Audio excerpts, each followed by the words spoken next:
अस्सलाम वालेकुम नाज़रीन, ड्रामा सी बेलगाम के नेक्स्ट एपिसोड में आप देखेंगे एनी जिसका रिश्ता भी पक्का हो जाता है और शादी की तैयारियां भी शुरू हो गयी। ऐसे में आज माया है तो रमशा अफनान से कहने लगी, एनी की आज कॉल आई थी, उसकी शादी शुरू हो गई है ना, आज माया है, कह रही थी अगर मैं नहीं जाऊंगी तो वो नाराज हो जाएगी। अब अफनान जिसे सबसे पहले तो शानी का ख्याल ही आता है कि वहाँ जाएगी तो शानी भी होगा, मगर फिर भी अफनान एतबार करके उसे इजाजत दे ही देता है। अब रमशा माया में चली गई। एनी उसे देखकर बहुत खुश होती है।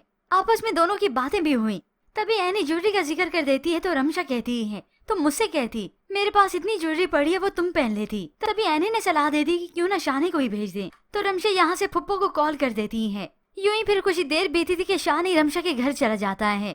अफनान के फुप्पो को आकर कहता है कि रमशा के जेवरात दे दें। तो यही बात फुप्पो अलीजी को बताती हुई आ रही है। अब अलीजी मुंह फट तो है ही। तभी वो शानी को बेइज्जत करने लगी।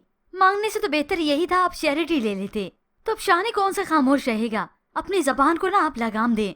शायद गरीब जरूर है लेकिन बेगैरत नहीं।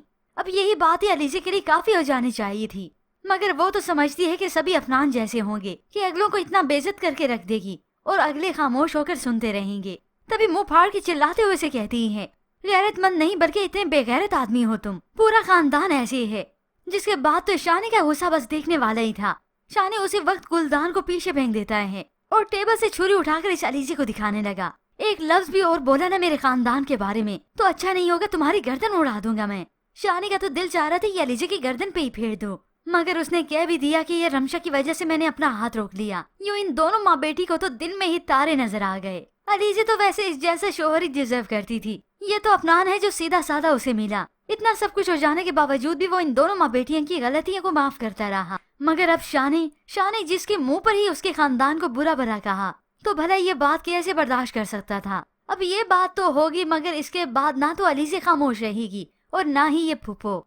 ये अलीजी अपनी बात तो हरगिज नहीं करेगी, मगर इस शानी की जरूर करेगी। हो सकता है इसी वक्त पर अफनान यहाँ पर आ जाए और तभी यहाँ पर अच्छा भला तमाशा और भी हो जाए। पर फिर बस इसके मतलब आप क्या राय रखते हैं? क्या दोनों माँ बेटी की खोपड़ी सीधी हो जाएगी या फिर अफनान को इसकी खबर हो जाएगी? इसके मतलब हमें अपनी कीमती राय का इजहार जरूर कीजिएगा। मजीद ड्रामा रिव्यूज के लिए आप देखते रहिए उर्दू टीवी।